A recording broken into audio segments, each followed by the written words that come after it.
India में जो आजकल सुपर पावर है, इंडिया की हर तरफ मानी जा रही है।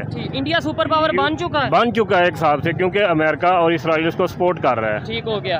तो जाहिर है फिर उसने भी अपने वो लालच के लिए जो वो कह रहा है कि तुर्की को भी यूरो में शामिल किया जाए, ठीक हो गया, उसने अपने इस बिहाफ पे ये बयान दे दिया होगा। पाकिस्तान जो है वो अपने वो खाने पीने में लगे हुए हैं, हुक्मरान हमारे अपनी जायदादें बाहर लेके जा रहे हैं। इंडिया में किसी जर्नैल की जायदाद बाहर है क्या? किसी सियासतदान की जायदाद किसी दूसरे मुल्क में है क्या? वहाँ के सियासतदान जाके जब इख्तिदार नहीं होता तो वो क्या लंदन या अमेरिका में जाके क्याम करते? यानी तैयब उर्दगान अगर इंडिया को सपोर्ट कर रहे हैं तो उन्होंने मतलब ये अल्लाह के दीन को छोड़ दिया है? छोड़ नहीं दिया, लेकिन वो गलत कर रहे हैं ना। अच्छा, हाँ, मुसलमानों को हमारी हमायत करनी चाहिए ना उनको। नहीं, लेकिन उन्होंने इसमें हमारी तो कोई मुखालफत नहीं ना की। ये मुखालफत है ना, जो दुश्मन के पास जाएगा, गैर मज़हब के पास जाएगा, यहूदियों के पास जाएगा, हिंदुओं के पास जाएगा, क्या ये वो हमारी मुखालफत नहीं है? तो ऐसे तो फिर हम भी चाइना के पास जाते हैं तो फिर हम भी वो भी तो गैर मजहब है। यहाँ पे डॉक्टर कदीर के साथ क्या हुआ? ऐसे ही यहाँ पे जो पाकिस्तान को बचाने वाले हैं, जो बनाने वाले कायद आजम हैं, उनको ऑक्सीजन नहीं दी गई। और वहाँ पे जो डॉक्टर अब्दुल कलाम थे उन्हें प्रेसिडेंट बना दिया गया। मुस्लिम थे, इसके बावजूद उन्होंने इंडिया के लिए काम किया, तो इंडिया ने कहाँ पे सबसे आला सीट पे उनको बिठाया। मजे की बात बताऊं, हमें इंडिया की बजाय या यूएसए के साथ तल्लुकात बेहतर करने की बजाय हमें अपने मुस्लिम ममालिक के साथ करने चाहिए। तो वो करना नहीं चाह रहे हमारे साथ बेहतर। बस यही तो वो हमारी बैड लक है और नाकामी है। इंडियन जो चीज़ें हैं, इंडियन जो माल है वो पाकिस्तान से, अगर पाकिस्तान में एक चीज़ 10 रुपए की मिलती है, इंडियन वही चीज़ 6 रुपए की प्रोवाइड कर रहा है। वहाँ बिजली सस्ती है, वहाँ पे टैक्सेस कम है, वहाँ पे ताजर को और कारखानादार को सहूलतें मैसर हैं, और वो सहूलतों का फ़ायदा उठाते हुए अपनी एक्सपोर्ट को, अपनी इम्पोर्ट को बढ़ा रहे हैं और दुनिया उन पर एतमाद कर रही है। देखें इंडिया हमसे कितना बड़ा है। हम तैयब अर्दगान को अपना हीरो मानते हैं ना, बिल्कुल बच्चा मानता है, मतलब अपना रोल मॉडल। अगर वो लोग सपोर्ट कर रहे हैं इंडिया को तो फिर इसका मतलब है हमें भी तैयब उर्दगान को फॉलो करके इंडिया को सपोर्ट कर दें यूनाइटेड नेशन की। इस तरह नहीं हो सकता। नमस्कार दोस्तों, मैं हूं आपका दोस्त संजय और आप देख रहे हैं रियल व्यू। दोस्तों आज का जो वीडियो है वो रियल एंटरटेनमेंट टीवी से लिया गया है, जो कि सोहेब भाई का है। आज इस वीडियो के माध्यम से हम लोग जानने की कोशिश करेंगे कि लास्ट टाइम अभी कुछ दिन पहले जो दिल्ली में जो G20 समिट हुई थी, उसकी मीटिंग में पुर्तगाल के प्रेसिडेंट जो हैं उन्होंने एक बात ऐसी कह दी जिसकी वजह से पूरा पाकिस्तान और हर जगह वो न्यूज़ वायरल में आ गया। तो आज इस वीडियो को पूरा देखते हैं और सुनते हैं कि पाकिस्तानी आवाम का क्या रिएक्शन है और उनका क्या ओपिनियन इस बारे में जो कि पुर्तगाल के प्रेसिडेंट ने इंडिया आने के बाद G समिट में बोला है। और हाँ, जो दोस्त हमारे नए हैं इस चैनल, प्लीज़ हमारे चैनल को सब्सक्राइब कर लीजिएगा। तो दोस्तों आइए पहले वीडियो को शुरू करते हैं, लास्ट में अपनी ओपिनियन। अस्सलाम वालेकुम। वालेकुम अस्सलाम जी। आपका नाम?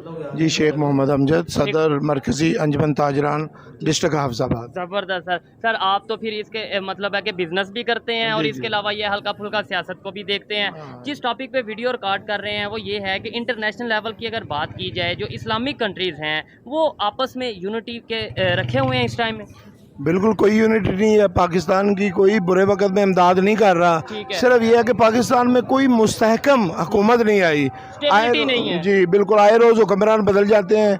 तो वो कहते हैं कि इस बात की गारंटी कौन देगा अगर हम पाकिस्तान को सपोर्ट करते हैं, कल को ये हमें वापस पैसे हमारा कर्जा देंगे तो वो हुक्मरान बदल जाते हैं, कोई गारंटी नहीं है। तुर्की की अगर बात करें, हम बड़े फखर से कहते हैं सऊदी और तुर्की है दो कंट्रीज के लिए कि भाई हमारे साथ खड़े हैं, हमारे साथ खड़े हैं। सऊदिया भी जो सा G20 में, इंडिया में जो G20 की मीटिंग हो रही वहाँ मौजूद था, वहाँ पे डील्स हो रही हैं। और तुर्की के जो प्रेसिडेंट उन्होंने बड़ी स्टेटमेंट दी, उन्होंने बोला है कि इंडिया अगर जो सा वो यूनाइटेड नेशन की सिक्योरिटी काउंसिल का मेंबर बनता है तो हम सपोर्ट करेंगे, फखर है हमें कि अगर इंडिया बनेगा। क्या कहना चाहेंगे उनकी स्टेटमेंट? मैं ये समझता हूँ कि ये तुर्की, सऊदिया, ये पाकिस्तान को इतना पैसा दे दे के अब थक गए हैं कि वो क्या करेंगे। ये तो इन्होंने तो कशकोल पकड़ा हुआ है, ये अपने पाँव पे खड़े ही नहीं होते। उन्होंने उनको तजावीज़ दी है, सपोर्ट किया है, माली तौर पे सपोर्ट किया है, हर तरह से कि पाकिस्तान को सपोर्ट करते हैं, हमेशा खड़े हुए हैं। लेकिन पाकिस्तान जो है वो अपने वो खाने पीने में लगे हुए हैं, हुक्मरान हमारे अपनी जायदादें बाहर लेके जा रहे हैं, वहाँ जाके जायदादें बना रहे हैं।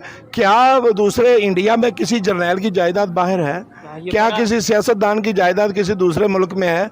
क्या वहाँ के सियासतदान जाके जब इक़्तिदार नहीं होता तो वो क्या लंदन या अमेरिका में जाके क्याम करते हैं? बड़ा गहरी बात कर रहे हैं। और ये देखें, इनकी इस बात से मैं एग्री करता हूँ कि बहुत ज़्यादा सपोर्ट किया गया सऊदीया की तरफ से पाकिस्तान को, बहुत ज़्यादा सपोर्ट किया गया तुर्की की तरफ से पाकिस्तान को, लेकिन शायद अब लोग तंग आ चुके हैं। अभी देखें, जब तुर्की में ये ज़लज़ला आया, हमने अपने भाइयों की इमदाद के लिए यहाँ अंजमन ताजरान की तरफ से फौरी तौर पर 2 लाख रुपए इकट्ठा करके हमने वो फंड में गवर्नमेंट के दिया ताकि हमारे भाई मुश्किल में है, वो भी हमें देते थे। लेकिन आपको पता है कि उधर क्या भेजा गया? उधर वही चीजें भेजी गई जो उन्होंने हमें दी थी, वो वापस कर दी गई।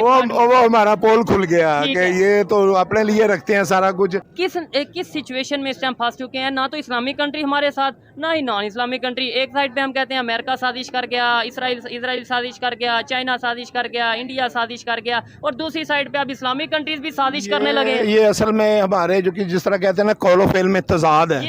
ये चीज है। हम अभी आप मुझे कहें कि ये बच्चे जो है ये अमेरिका भेज दें, तो मैंने कहना जी बिस्मिल्लाह, अमेरिका भेज दे। वैसे अमेरिका मुर्दाबाद, पैसे लेने होते हैं तो अमेरिका जिंदाबाद, वैसे अमेरिका मुर्दाबाद। तो ये बात जो है वो सारे लोग समझते हैं, सब लोग समझदार हैं। इस वक्त दुनिया, इंडिया चांद पे पहुंच गया है तो हम तो तनज़ली की तरफ जा रहे हैं, हमारे लिए तो गड़ा खोदा गया है। अच्छा, अब ये बात तो हर बच्चे को पता है, जिससे भी बात करते हैं वो ये कहते हैं इंडिया चांद पे पहुंच गया, बहुत आगे है, बहुत डेवलपमेंट है। वो आगे चला कैसे गया? सवाल ये बनता है कि वो कैसे हमारे साथ ही सफर, मतलब वो लोग अपने मुल्क के लिए मुखलस हैं।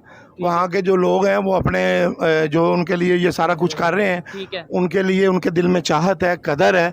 यहाँ पे डॉक्टर कदीर के साथ क्या हुआ? ऐसे ही यहाँ पे जो पाकिस्तान को बचाने वाले हैं, जो बनाने वाले कायदे आजम हैं, उनको ऑक्सीजन नहीं दी गई। और वहाँ पे जो डॉक्टर अब्दुल कलाम थे उन्हें प्रेसिडेंट बना दिया गया। मुस्लिम थे, इसके बावजूद उन्होंने इंडिया के लिए काम किए, तो इंडिया ने कहाँ पे सबसे आला सीट पे उनको बिठाया। मजे की बात बताऊं, यहाँ पे वाइंड अप करते हैं कि चंद्रयान 3 जो इंडिया का मिशन मून जो चांद पे पहुंच गया, उसे जो लीड कर रही थी वो भी एक मुस्लिम जो सा खतून है, मुस्लिम वुमेन है। अस्सलाम वालेकुम। वालेकुम अस्सलाम। आपका नाम? आदिल मुबीन यूनुस। क्या करते हैं सर? बैंकल फ्ला में जॉब करता हूँ। ठीक हो गया। मैं जिस टॉपिक पे वीडियो रिकॉर्ड कर रहा हूँ वो टॉपिक ये है कि अगर इस्लामिक कंट्रीज़ की बात करें, ख़ास तौर पे तुर्की की बात करें, हम पूरी दुनिया में ये फ़ख्र से पाकिस्तानी कहते थे कि भाई तुर्की हमारा ब्रदर है, हमारे साथ खड़ा है हर मुश्किल वक्त में। तैयब उर्दगान को तो हम अपना हीरो मानते थे और मानते हैं, लेकिन अभी स्टेटमेंट ये आई है, वो तैयब उर्दगान इंडिया में मौजूद हैं G20 की मीटिंग के हवाले से। वहाँ पर उन्होंने बोला है कि अगर यूनाइटेड नेशंस के सिक्योरिटी काउंसिल का परमानेंट मेंबर इंडिया बनता है तो हमें फ़ख्र होगा, हम सपोर्ट करेंगे। क्या कहना चाहेंगे? ये कश्मीर का इशू और ये सारे इश्यूज में हमारे साथ और यूनाइटेड नेशन की सिक्योरिटी काउंसिल में इंडिया के साथ, इसमें कोई शक नहीं कि जो तैयब उर्दगान है वो बहुत बड़ा लीडर है। ठीक है। मुस्लिम उम्मा को उस पर फख्र भी है। ठीक है। लेकिन आजकल जो हमारे मुल्क की हालात चल रहे हैं, एक तो निगरान हुकूमत है और कोई परमानेंट हुकूमत नहीं आ रही। ठीक हो गया। मुल्की हालात ख़राब होने की वजह से, और इंडिया में जो आजकल सुपर पावर है, इंडिया की हर तरफ मानी जा रही है। इंडिया सुपर पावर बन चुका है एक हिसाब से, क्योंकि अमेरिका और इसराइल उसको सपोर्ट कर रहा है। ठीक हो गया। तो जाहिर है फिर उसने भी अपने वो लालच के लिए जो वो कह रहा है कि तुर्की को भी यूरो में शामिल किया जाए। ठीक हो गया। उसने अपने इस बिहाफ पे ये बयान दे दिया होगा कि अपने वो मुल्क को यूरो में ऐड करवाने के लिए। ठीक हो गया। अच्छा, क्या वजह समझते हैं? तुर्की ने तो चलो एक मिसाल है, लेट्स सपोज यूरोप में खुद को ऐड करवाने के लिए स्टेटमेंट दे दी। सऊदीया जो उनसे वो डील कर रहा है इंडिया के साथ। इसके अलावा बांग्लादेश की बात करें, बहुत इजिप्ट की बात करें, बहुत से इस्लामिक कंट्रीज हैं, अब झुकाव उधर को जा रहा है। अफगानिस्तान के रिलेशन उनके साथ बेहतर है, हमारे साथ बेहतर कोई शक नहीं। आपको वही बता रहा हूँ कि पाकिस्तान के जो हालात चल रहे हैं, इस तरह ना तो कोई मुल्क भी हमारे साथ बिजनेस के लिए एग्री है। ऐसे ही है। और आप देख लें कि IMF के कर्जा लेने के लिए हम दिन ब दिन उनके रोज़ कर रहे हैं, रिक्वेस्ट पे रिक्वेस्ट कर रहे हैं, लेकिन इसके बावजूद वो हमें पैसे नहीं दे रहे। और हमारे मुल्क के जो रुपए की कदर है वो दिन ब दिन डाउन जा रही है, डॉलर अप जा रहा है। तो वो भी हमारे साथ इसमें वर्क करने के लिए या बिजनेस इन्वेस्टमेंट करने के लिए एग्री नहीं है। ठीक है। तो इंडिया में जाहिर है इस वक्त उनकी पावर भी है और अमेरिका उनके पीछे है, इसराइल की भी सपोर्ट है। ठीक है। और सऊदीया भी जो है वो सारे इसलिए उनके साथ बिजनेस के लिए एग्री हैं। उनके मुल्क में अपॉर्चुनिटी है, वो दे रहे हैं। आपके रिसेंटली देख लें, उन्होंने चांद पर भी जाके अबूर हासिल कर ली है। ऐसे ही है। तो इस वजह से वो इंडिया को प्रेफर दे रहे हैं बिजनेस के हवाले से। आपने बोला अमेरिका सपोर्ट कर रहा है, अमेरिका इंडिया के पीछे है। आपको नहीं लगता कि इंडिया अपने दम के ऊपर जो आगे आ रहा है? ऐसे तो चाइना हमारे पीछे है, तो हम क्यों नहीं आगे चले जाते? एक बात है। हाँ जी, चाइना जो है वो अपनी मईशत के लिए हमें सपोर्ट कर रहा है। ठीक है। और अमेरिका क्यों सपोर्ट कर रहे हैं? अगर इंडिया को कर रहा है सपोर्ट तो क्यों कर रहा है? जाहिर है जो इंडिया है उसमें भी बिजनेस अपॉर्चुनिटी बहुत ज्यादा है। ठीक है, इसमें कोई शक नहीं, वो अपने दम पे काम कर रहे हैं। आप देख लें जितनी भी बड़ी कंपनियां, वहाँ पर इंडिया के ही इंजीनियर और जो बड़े ऑफिसर हैं वो ही आ रहे हैं। तो अमेरिका तो अपनी इसलिए कर रहे हैं ना कि वो कल को अगर पाकिस्तान जो जैसे चाइना हमें सपोर्ट कर रहा है तो इसी तरह वो भी इंडिया को सपोर्ट कर रहा है कि जैसे रूस है और ये जो चाइना ये हमें सपोर्ट करते हैं, तो वो इसी डर से कि कल को अगर रूस पाकिस्तान को सपोर्ट करता है अमेरिका के खिलाफ तो इसलिए वो इंडिया को हमारे साथ हमारे खिलाफ करेंगे। अच्छा, वैसे अगर रशिया रूस की जो आप बात कर रहे हैं, रशिया के भी रिलेशन बहुत हद तक as compare to Pakistan India के साथ बेहतर हैं। और अगर पास्ट में देखा जाए, आप तो मतलब काफ़ी ज़्यादा क्वालिफिकेशन होगी, स्टडी की होगी, 1965 की अगर वार की बात की जाए तब भी अमेरिका ने बोला कि हम पाकिस्तान को सपोर्ट करेंगे, हम वेट करते रहे और सपोर्ट प्रॉपर किया भी। फिर 1971 में भी ये कहा गया सपोर्ट करेंगे, लेकिन वो सपोर्ट आया तो नहीं, वो बेड़ा आया नहीं। लेकिन ये हमेशा अमेरिका तो हमारे साथ खड़ा हुआ है। आज हम ये स्टेटमेंट दे रहे हैं कि इंडिया के साथ अमेरिका खड़ा है। नहीं, अमेरिका हमारे साथ नहीं खड़ा। देख की जंग में हमें उन्होंने हेल्प नहीं की। वो तो अपने मकसद के लिए किए ना उसने, और क्या नाम है, रूस को उसने सुपर पावर तोड़ने के लिए देखें उसने पाकिस्तान को यूज़ किया था। ठीक है, वही हमें जो मुजाहिद नाम उसने दिया अपना असला प्रोवाइड करके इनको लड़ाई करवाई। आज वो मुजाहिदीन जो उनसे वो उन्होंने वो टेररिस्ट करार दे रहे हैं। ठीक है, वो तो अपने मुफाद के लिए यूज़ करता है फिर। ठीक है। अच्छा, लास्ट में बस ये बता दें, जिस तरीके से पूरी दुनिया के कंट्रीज आपस में यूनिटी ला रहे हैं, इस्लामी कंट्रीज दूसरे मतलब इसराइल के साथ या फिर इसके अलावा इंडिया के साथ, यूएस के साथ रिलेशन बेहतर कर रहे हैं, हम भी अगर रिलेशन बेहतर कर लें, है भी हमारा नेबर, क्या जाएगा कि नहीं करने चाहिए? किसके साथ? इंडिया के साथ। हाँ। हमें इंडिया की बजाय या यूएसए के साथ तल्लुकात बेहतर करने की बजाय हमें अपने मुस्लिम ममालिक के साथ करने चाहिए। तो वो करना नहीं चाह रहे हमारे साथ बेहतर। बस यही तो वो हमारी बैड लक है और नाकामी है। अस्सलाम वालेकुम। वालेकुम सलाम। आपका नाम? ज़हीर अब्बास। क्या करते हैं आप? मैं मोटरसाइकिलों का काम ठीक है। जिस टॉपिक पे वीडियो रिकॉर्ड कर रहे हैं वो ये है कि इस टाइम अगर तुर्की की बात करें, जिसे हम अपना बहुत ही अच्छा दोस्त भी समझते हैं और तैयब उर्दगान को अपना हीरो समझते हैं यहाँ के पाकिस्तान के लोग, उन्होंने अभी स्टेटमेंट दिया इंडिया में जाके कि भाई अगर इंडिया यूनाइटेड नेशंस के सिक्योरिटी काउंसिल का परमानेंट मेंबर बनता है तो हमें फ़ख्र होगा, यानी तुर्की को फ़ख्र होगा। क्या समझते हैं? आपको क्या लगता है कि जिस तरीके से तुर्की ने स्टेटमेंट दी है, सऊदी अरब जो है वो इंडिया के साथ रिलेशन बेहतर कर रहा है, इजिप्ट रिलेशन बेहतर कर रहा है, ये सारे इस्लामिक कंट्रीज तो वहाँ पे जा रहे हैं और आने वाले टाइम पे परमानेंट मेंबर बन जाएगा इंडिया। देखिए जी भाई, बात ये है कि हमें तो सबको इत्तेहाद करना चाहिए और तमाम जो है मुसलमान कंट्री जितने भी हैं सबको आपस के अंदर जो है मिल बैठना चाहिए और जो भी यानी जिस भी मुसलमान ममालिक के साथ ज्यादती होती है, बजाय खड़ा होने के हम जो है बातल को और कुफर को सपोर्ट कर रहे हैं, ये तो हमारे लिए बहुत ज़्यादा जो है नुकसान वाली बात है। और ये कुफर को सपोर्ट करने वाला इसमें मतलब जो एलिमेंट है वो मुझे समझ नहीं आया। देखें, अगर वो दूसरे जो उनसे 5 मेंबर हैं, परमानेंट मेंबर हैं यूनाइटेड नेशन के, अक़वाम मुत्तहिदा के, वो भी तो नॉन मुस्लिम है, तो वो अगर ये इंडिया वाले बन जाएंगे तो इसमें कुफर वाला कौन सा बात है? लेकिन ये है कि ये इंडिया जो है ये ख़ास तौर पे हमारा दुश्मन है। ठीक है। और दूसरे भी हैं लेकिन वो जरा कम दर्जे के हैं और इसके साथ तो बहुत ज़्यादा मुखालफत है हमारी। तो तुर्की की बात करें, वो तो कश्मीर के मामले में हमें बताया जाता है कि हमारे साथ खड़ा है, हमारे साथ खड़ा है, तो वो जो उनसे इंडिया को सपोर्ट कर रहे हैं। देखें, तुर्की का जो सदर है तैयब अर्दगान साहब, वो तो हमारे बल्कि इस तरह कह लें कि ईमान के अंदर भी देखा जाए तो कहते हैं कि वो जब उनकी बात होती है या कोई ऐसा मसला होता है तो ईमान को तकवीयत मिलती है, ताकत मिलती है। अगर उनसे ये तवक्को होगी तो फिर तो बहुत ज़्यादा जो है मामला ईमान की और ज़्यादा कमज़ोरी हो सकती है। ये तो उसको तो इस तरह बिल्कुल नहीं करना चाहिए। हम तैयब अर्दगान को अपना हीरो मानते हैं ना, बिल्कुल बच्चा मानता है, मतलब अपना रोल मॉडल। अगर वो लोग सपोर्ट कर रहे हैं इंडिया को तो फिर इसका मतलब है हमें भी तैयब अर्दगान को फॉलो करके इंडिया को सपोर्ट कर दें यूनाइटेड नेशन की। इस तरह नहीं हो सकता, क्योंकि हम तो सबसे पहले हम तो मुसलमान हैं, सबसे पहले हम मुसलमान हैं और कलमा ला इलाहा इल्लल्लाह मोहम्मद रसूलुल्लाह पढ़ने वाले हैं और इस वजह से हम भाई भाई हैं। अगर इस कलमे की तमीज़ नहीं रहेगी तो फिर हम किसी को सपोर्ट कैसे कर सकते हैं? लेकिन हम इंसान भी तो हैं और हमें पूरी दुनिया में जो इंसानियत की भी बात करनी चाहिए। इनकी ओपिनियन। अस्सलाम वालेकुम। वालेकुम अस्सलाम व रहमतुल्लाहि व बरकातहू। आपका नाम? मोहम्मद अफजल। क्या करते हैं आप?